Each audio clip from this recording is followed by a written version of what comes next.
Be sure to read and follow the safety guidelines to protect your computer from potential damage and ensure your personal safety.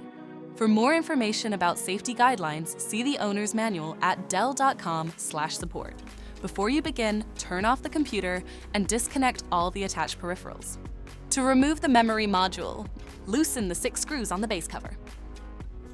Lift the base cover starting from the bottom edge. Pry the cover off the system to remove it. Find and unplug the battery cable. Identify the memory module. Pry the securing clips from both sides until the module pops up. Lift the module out of the system to remove it. To reinstall the memory module, align the notch on the memory module with the tab on the slot. Press the memory module down until it clicks into place. Reconnect the battery cable.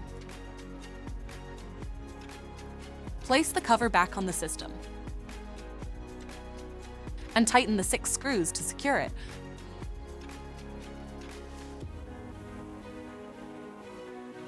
For more information about your Dell system, visit dell.com/support.